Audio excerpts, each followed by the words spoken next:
শিক্ষা প্রতিষ্ঠানের খবর নিয়ে এবার নওগাঁ থেকে যুক্ত হচ্ছেন সহকর্মী আব্দুর রউফ।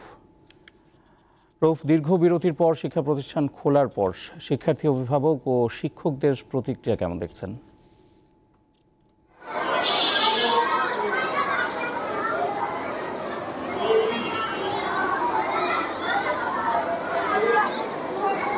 ইফতেখার, আপনি যেমনটি বলছিলেন, সারা দেশের মতো কিন্তু নওগাঁ এবং তার আশেপাশের অঞ্চলের উপর দিয়ে কিন্তু প্রচণ্ড তাপদাহ বয়ে যাচ্ছে এবং গত 3 দিন যাবৎ নওগাঁর তাপমাত্রা 39°C করে অবস্থান করছে। এছাড়া কিন্তু এই মৌসুমে নওগাঁর সর্বোচ্চ তাপমাত্রা পরিমাপ করা হয়েছে 39.6°C তাপমাত্রা। তো দীর্ঘ বিরতির পর আজ থেকে কিন্তু সারা দেশের মতো নওগাঁর সকল প্রাথমিক, মাধ্যমিক সকল শিক্ষা প্রতিষ্ঠান কিন্তু সকাল থেকে তাদের পাঠদান কার্যক্রম শুরু করছে। বিভিন্ন শিক্ষা প্রতিষ্ঠানে গিয়ে দেখা গেছে যে সরকারের যে শর্ত আছে, সরকারের যে বিধিনিষেধ, সেই বিধি মোতাবেকই প্রতিটা শিক্ষা প্রতিষ্ঠান গতকাল এবং গত পরশু তার আগে থেকে তারা আজ থেকে পাঠদানের কার্যক্রমের প্রস্তুতি কিন্তু সম্পন্ন করেছে এবং প্রতিটা শিক্ষা প্রতিষ্ঠানের যত সমাবেশে প্রচণ্ড তাপদাহের কারণে সমাবেশগুলো বাতিল করা হয়েছে। এছাড়া প্রতিটা শিক্ষা প্রতিষ্ঠানের শ্রেণীকক্ষের সামনে শিক্ষার্থীদের বিশুদ্ধ পানির জন্য পানির ট্যাঙ্কি রাখা হয়েছে এবং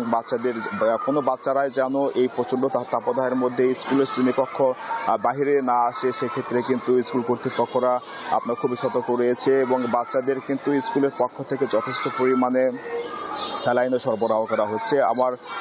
আপনাকে একটি বিষয় জানিয়ে রাখি, নওগাঁতে কিন্তু গত পরশুদিন হিট স্ট্রোকে একজন মাদ্রাসার শিক্ষকের মৃত্যু হয়েছে এবং গতকালকে নওগাঁ রানীনগর উপজেলায় মাঠে ধান কাটার সময় একজন কৃষি শ্রমিকের মৃত্যু হয়েছে। এতে করে কিন্তু নওগাঁতে একটু আশঙ্কা বিরাজ করছে যে প্রচণ্ড তাপদাহ চলছে, এর মধ্যে শিক্ষা প্রতিষ্ঠান খোলা হয়েছে। তবে অভিভাবকরা জানিয়েছে যে দীর্ঘ বিরতির পর স্কুলটা খুলে শিক্ষার্থীরা যেমন খুশি হয়েছে তেমন অভিভাবকরা খুশি হয়েছে এবং অভিভাবকরা কিন্তু খুব সতর্ক আছে যাতে আর স্কুল বন্ধ না করে চলমান থাকে, তারা সে দাবিটি জানিয়েছে। তো ইফতেখার, নওগাঁর শিক্ষা প্রতিষ্ঠানে আমার কাছে ছিল এই সর্বশেষ তথ্য।